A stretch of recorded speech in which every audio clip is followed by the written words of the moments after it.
Welcome, everybody, to another episode of the Actively Passive Investing Show. I'm your host, Travis Watts. I have a really exciting episode to share with you guys today, and it's of the conversation, is U.S. real estate expensive or is it cheap? And I think that's a great question to ask. And of course, you know, the media and the headlines are going to say that real estate's out of control and prices have skyrocketed and all these things. And while some of that's true, I think it's important to have the greater conversation surrounding the context of all this. Is real estate expensive compared to what? So the background here is that most of you guys know I'm a nerd and I'm a full-time investor, and I do a lot of research from a lot of different sources all day, all week, all month, all year. That's just kind of the name of the game. And the benefit to you is, of course, I get to share a lot of that content with you. And I pulled a lot of this data from a really interesting research project by Jason Hartman. So if you guys aren't familiar, he's a real estate guy, does a lot of great in-depth research. And I wanted to highlight a few things. It's not just solely based off this presentation that Jason did, but other sources as well, which I'll share with you. But it's basically what we're talking about is comparing real estate to other commodities and other things, not just the US dollar, to show you that, well, maybe it is very expensive or maybe it's actually cheap. So without further ado, I'm excited to jump in. I'm excited to share with you this. Please always keep in mind the classic disclaimers. I'm not giving anybody financial advice. I'm not a financial advisor, a CPA, lawyer, attorney. So always seek licensed advice, but I am here to provide some educational topics for you to think about and hopefully help you make better decisions as you go about your investment journey. So the first thing I want to talk about is that real estate, as we all know, is very local. Okay, there is no such thing as the real estate market. There's, 400 plus markets throughout the US. There's 3,100 counties. Within these counties or cities and submarkets and different neighborhoods. So when we talk about, you know, is real estate expensive? Is it cheap? It really depends on what real estate we're talking about. For example, I was on one of these platforms, like I forget what it was, Zillow, Redfin or something the other day. And I was looking at, I like doing this because, again, I'm a nerd. I like going nationwide and just looking at real estate prices everywhere and just see what's happening. So I found a 3-bed, 2-bath, single family home in Santa Monica, California for $2 million. $2 million, under 2,000 square foot, by the way. And then I was like, okay, well, that's interesting. Is that expensive? Is that cheap? I really don't know without a further context. So, and then I dove over to, I've got some family out in Oklahoma, and I dove out to Muskogee, Oklahoma, and I found a 3-bed, 2-bath, 2,000 square foot for $200,000 single family home. So again, is it expensive? Is it cheap? It really depends. And a big part of what it depends on is what we're using to measure. For example, if you're using the US dollar and we look at history, then yeah, housing's gone up. Specifically over the last 12 to 18 months, it's really skyrocketed, as the media likes to use that term. But that is only looking at part of the equation. That's only considering in dollar denominated terms if you're using US cash dollars to purchase the home. As we all know, and as we talk about a ton on this show, and I think over the last 2-3 episodes, we've hit heavy on inflation. So I'll give you an example off the top of my head. My dad's favorite car is a 67 Chevy. So I researched how much was a 67 Chevy when it was brand new on the lot and sold to the general public in 1967. It was around $5,000. And so my dad and I, well, mostly me, went on a collector car site where people resell their restored and collectible cars. I found a restored 67 Chevy, looked pretty nice, pretty good job on the restoring, selling for $50,000. So same car, relatively speaking, right? But $5,000 to purchase back then, $50,000 to purchase today. What changed?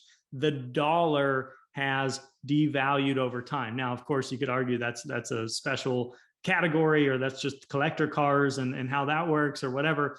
But of course, you could take it in the real estate context as well. My wife and I, we used to own a 1932 home, and that home sold for about $5,000 in 1932.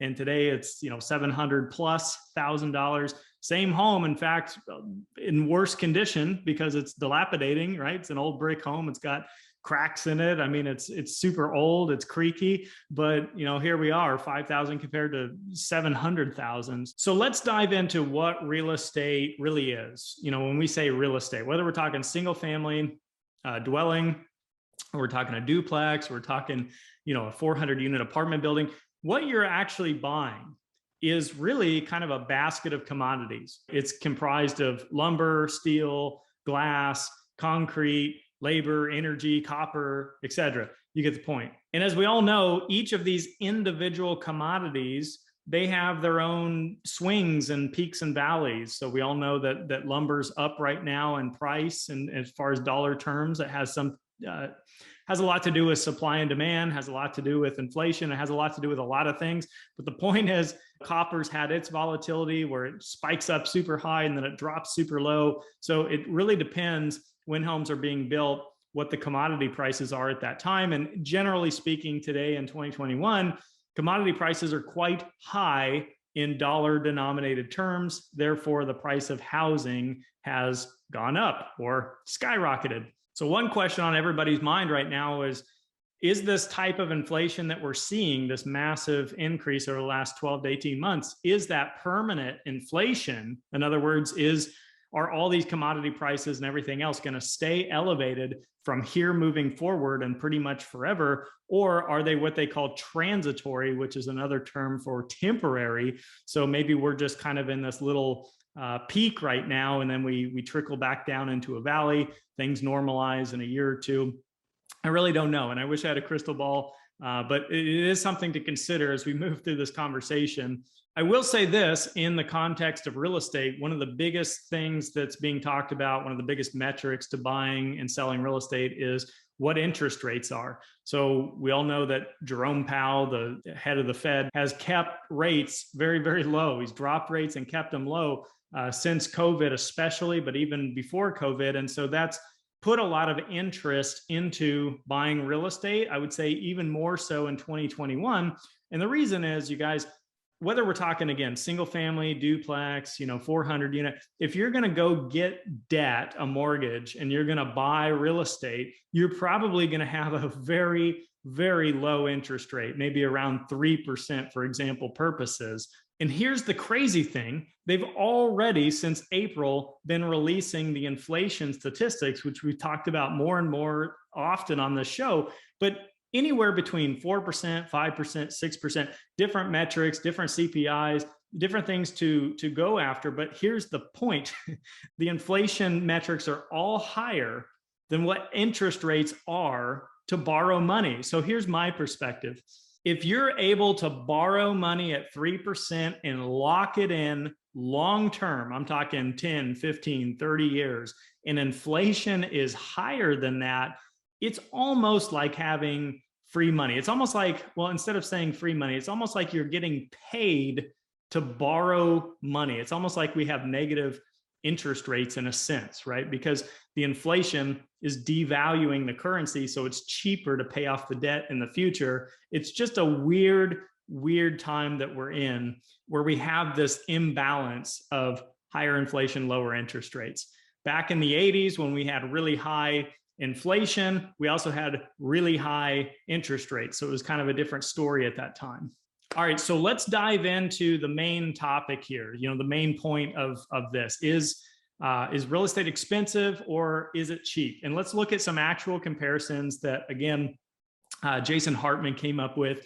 And I'm just going to pull a few. He did a beautiful job doing a full-blown presentation. I just want to highlight some of this stuff for you just to get your mind thinking about it. So what I'm going to use first are metrics from 2010. So you got to back up a minute and think about 2010. So I was investing in real estate in 2010, as I was in 2009.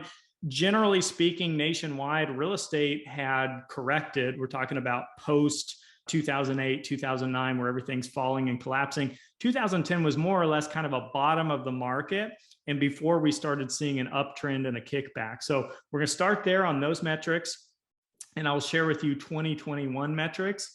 and we're going to compare real estate to other commodities. Okay, so the first thing to point out was that the median home price in 2010 nationwide was $222,700 approximately. And the median home price today in 2021 is around $355,000 and some change. So the first thing I want to compare it to is gold. So in 2010, it would have taken 162 ounces of gold to purchase a home that was within the median range. And today in 2021, it would take 208 ounces of gold. So that's a total of about a 28% rise in price over an 11-year period. If you break that down, it's about 2.5% per year. So definitely inflationary. In that regard, real estate's definitely more expensive today than it was back then, but that's just one commodity that we're going to compare to. Now, to kind of go out on a limb and use an extreme example, we could say Bitcoin. So in 2010, it would have taken 773,000 Bitcoin to buy a median priced home. In 2021, only 7.5 Bitcoin. And of course, those prices aren't completely reflective of when you're listening here today, as Bitcoin's very volatile and is up and down, but approximately that. So it takes 99.9% less Bitcoin to buy a home today than it would have in 2010. Now let's compare to oil. So we'll use just the standard barrel of oil. And in 2010, it would have taken about 2,500 barrels of oil to buy a median priced home. In 2021, about 5,300 barrels of oil. So it's a total of 112% increase, or about 10% a year appreciation or inflation. Jason also talks about orange juice. Again, it's a commodity. It's things that consumers buy often at the grocery store. So in 2010, you would have had to buy 1,300 pounds of OJ.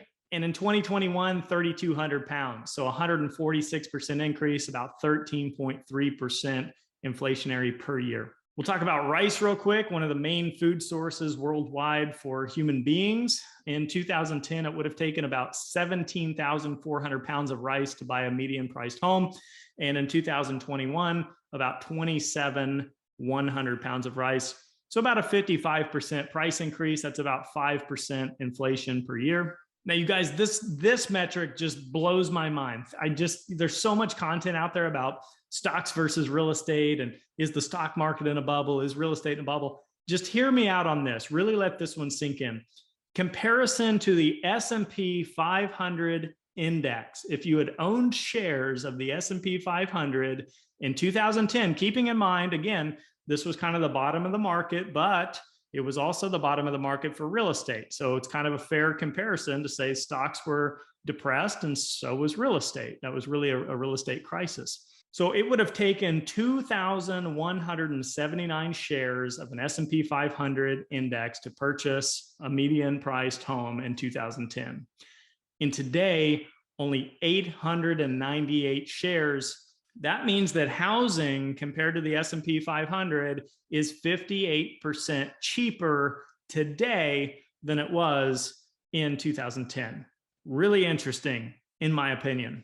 So now let's talk about median income. And by the way, Jason did a great job at sourcing all of this. This is all .gov and Federal Reserve data. This is not, his opinion. This is, and unfortunately, I don't have all that here to explain to you verbally. That would make for somewhat of a boring episode, but just know that you can check out his presentations and content if you want the actual links and the sources to all of this. But median income is usually found through the Federal Reserve or through .gov. And in 2010, it would have taken 4.52 years of median income working to buy a median priced home. And in 2021, it's still relatively the same. It's 4.9 years to be able to afford a median income home. Guys, I think this is a really important metric to think about when we look at just price and you say, God, real estate's just skyrocketed. Well, wages have also increased. And so that's the whole name of the game, is how affordable is real estate today when you factor everything in, including people's income. So the bottom line to that metric is that 8.4% more working that you would have to do to purchase a home. And again, this is assuming that you saved up and you purchased the home in full in cash and didn't mortgage it. So that's only 0.76% per year. So that's hardly inflationary. Now let's take a look at minimum wage. And this one's kind of unfortunate because truthfully, if you're making minimum wage today in 2021, you probably aren't a homeowner unless, there's, dual income involved, or, you were granted or gifted a home, or maybe in some very inexpensive markets throughout the US, you might be able to afford a home. But generally speaking, minimum wage isn't going to cut it these days for being a homeowner. So in 2010, making minimum wage, it would have taken about 30,700 hours to buy a home. And in 2021, 49,059 hours to buy a medium priced home. So 59% increase of working at a minimum wage level, or about 5.3% a year inflationary. So with all that, I'm going to cut it there. There's so many more examples we can go into. I just don't want to talk your ear off all day and lose you throughout the episode. So I want to bring some of these points home. So here's an alternative perspective to think about. It's not necessarily about the price. It's about the payment. Most people, whether we're talking about buying cars, buying homes, most Americans are looking at the payment, whether a lease payment, a rent payment, a mortgage payment, a car payment. They're really basing a decision off how much they can afford on a monthly basis. So this is the real key, in my opinion. It's locking in low interest rate, fixed debt, long-term on real estate. This is kind of the name of the game. So assuming you had played that card, you had played that strategy, I want to go into these examples going back to the year 2000 this time. So not even really going to the bottom of the market, but just kind of mid-range within a market cycle. We're looking at what your payment would have been in the year 2000, how much of these commodities it would now take to make the same payment on your real estate. So using the comparison back to gold, it would have taken 3.6 ounces of gold to make your mortgage payment in 2000, would have taken 0.7 ounces to make the same payment today in 2021. Significantly cheaper than it was back then. Barrels of oil would have taken about 32.5 barrels of oil to make your mortgage payment in 2000, about 18 barrels in 2021. Orange juice, surprisingly, is actually about the same. It was 10.7 in the year 2000 pounds of orange juice, and 10.9 in 2021. So pretty much flat on that one. S&P 500 index shares about 11.12 shares. Today, about 3 shares. Drastic difference there. Average amount of hours worked for median income, 69.20 hours to make your payment in 2000, 47.59 today. Minimum wage in the year 2000, 191 hours compared to 165. So nearly every metric, with the exception of orange juice, significantly cheaper had you just put long-term fixed rate debt on the real estate and simply held it, even through the Great Recession. So final thoughts as I kind of extract the data there and I analyze that. Perhaps it's not that the price denominated in dollars is so high today and that's so scary. It's that the dollar has lost a lot of value throughout its history, continues losing a lot of value as money continues to be printed. And we just have to accept that we're in an inflationary period of time. And with that data, there's some commodities and metrics that you could look at where you say real estate's really not that expensive when compared to X, Y, and Z. There's other commodities and metrics that you could look at that say it is much more expensive today. So it all kind of depends on where you store your money, keeping in mind you can always convert. There's no law or rule that says you must keep cash in the bank. You can always be, working for a living, collecting cash and putting that into different mutual funds or ETFs that track indexes like gold or silver or soybeans or oil. So that is for a much more sophisticated conversation as to all of that. I'm not going to go down that rabbit hole because I'm not a financial advisor or planner. I don't want to be giving any kind of advice like that. But basically, you do have a choice. I'll just put it that way on how you hold your money. And, you listen to folks like Robert Kiyosaki. He's always talking about how he stores a lot of his cash in gold and oil and stuff like that. So it is an option. I'm not saying it's right or wrong, good or bad. I'm just saying that's what he does. That's an opinion. And as you saw with the price of gold, maybe he can hedge his portfolio a little bit as inflation kicks up if he's holding in something like gold compared to holding in cash. So what it comes down to is all about your perspective. And speaking of perspective, I haven't thrown a quote in one of these episodes and in several episodes, one of my favorite things to do. One of my personal favorite quotes is from Roman Emperor Marcus Aurelius. It's nearly 2,000 years old. And Marcus said, "Everything we hear is an opinion, not a fact. Everything we see is a perspective, not the truth." So my quote to kind of follow up on that is always that everybody has an opinion, but the only opinion that matters is your own. So always strategize, for towards your own goals. Set your own goals, kind of reverse engineer how you're going to get there. If you need help, always leverage licensed individuals to help you out. One final thought before we close out this episode is that I was on a phone call a couple of weeks ago with one of my mentors. He's been an investor for so long, and we were talking about the inflation as kind of the topic of conversation. He was sharing with me how in the 80s, when he was an investor, even then, that interest rates on real estate were around 16% at that time, or at least in his market. And he was saying the smart move at that time, in his opinion, was to pay off your home because interest rates were so high, it depressed the purchase price of real estate. And so the smart thing would be, again, in his opinion, it'd be like having credit card debt today at 16%. The quote unquote, the smart move would be pay off the credit card debt. And conversely, in today's world, being that we're in an inflationary time, but we have artificially low interest rates, the smart move, in his opinion, is to lock in fixed rate long-term debt if you're going to buy real estate, and pay off your debt obligations with cheaper dollars as we move forward. In his opinion, this is how the rich get richer, and it's always been true throughout time. They understand these types of moves and strategies where most of the general public is not tuning into this kind of message. So for what it's worth, I wanted to share that with you guys.